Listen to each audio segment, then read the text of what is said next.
আমরা আয়নার সামনে দাঁড়ালে কি করি? কে কি করেন? চেহারা দেখি, তারপর চুল আঁচড়াই, আর কি করি? জোস জোস পোজ দেই নাকি?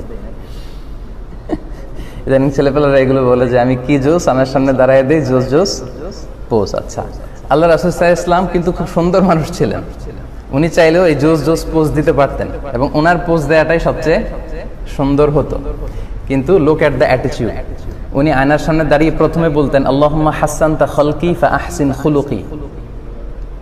এর মানে হচ্ছে, হে আল্লাহ, আপনি আমার চেহারাটাকে যেরকম সুন্দর করেছেন আমার আচরণটাকেও সুন্দর করে দেন। সুবহানাল্লাহি বিহামদি। মানে আমার বাইরের অবয়বটা যেমন সুন্দর আমার ভেতরটাকেও এরকম সুন্দর করে দেন। This is the attitude. উনি আয়নার সামনে দাঁড়িয়ে অবশ্যই চুল আঁচড়াতেন, চেহারা দেখতেন, নিজেকে গুছিয়ে নিতেন, কিন্তু সর্বপ্রথম এই দোয়াটা পড়তেন আল্লাহুম্মা হাসসানতা খালকি ফাআহসিন খুলুকি। মানে হে আল্লাহ, আপনি আমার চেহারাকে সুন্দর করেছেন, আপনি আমার আচরণটাকে সুন্দর করে দেন।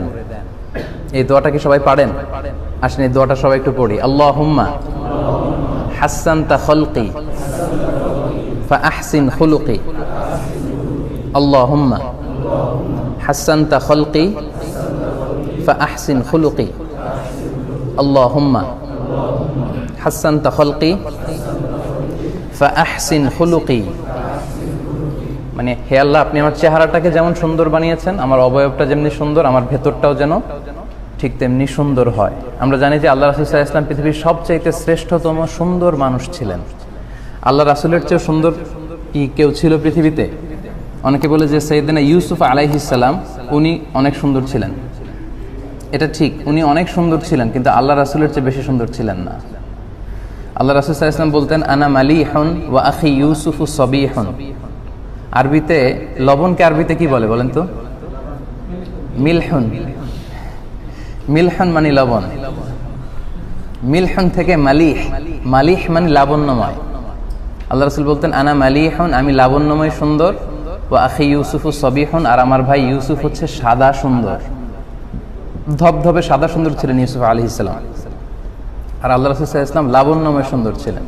এদিকে সাদা সুন্দর, এদিকে লাবণ্যময় সুন্দর, কোনটাকে বেশি ভালো লাগবে?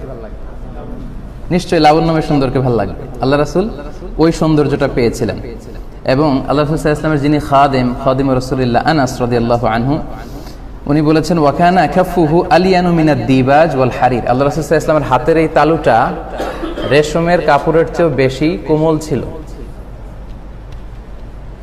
রেশম খুব কোমল হয় না, এর চেয়েও কোমল ছিল আল্লাহ রাসূল সাল্লাল্লাহু আলাইহি ওয়াসাল্লামের হাত।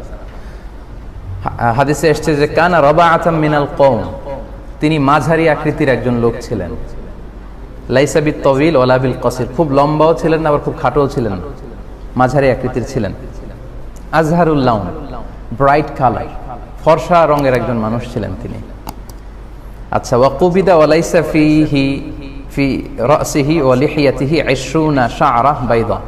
আর ওনার যখন বয়স হয়ে গিয়েছিল, ওনার শেষ জীবনে ওনার দাড়ি আর চুলে সব মিলে 20টা চুল বা দাড়ি পেকেছিল, বাকি সব কিন্তু কুচকুচে কালো ছিল। অনেকে আল্লাহ রাসূলের কবরের সামনে গেলাম, তাই আমি বললাম কেমন দেখলেন ওনাকে? বললো যে ধবধবে সাদা দাড়ি, ধবধবে সাদা চুল। তো সবই যদি সাদা হয়, এটা কি আল্লাহ রাসূল হওয়া সম্ভব? না, আল্লাহ রাসূলের দাড়ি এবং চুল কিন্তু সাদা ছিল না, কুচকুচে কালো ছিল। ইন্তেকালের আগে ওনার দাড়ি এবং চুল সব মিলে গুণে দেখা যাবে 20টা দাড়ি বা চুল সাদা ছিল, আর দাড়ি বা চুল বাকি সবগুলো কি ছিল? কুচকুচে কালো ছিল। ইয়াতালাউ ওয়াজহুহু তালালু আল কামার, চাঁদের মতো, চাঁদের চেয়ে বেশি সুন্দর ছিলেন আর কি উনি। সুবহানাল্লাহ।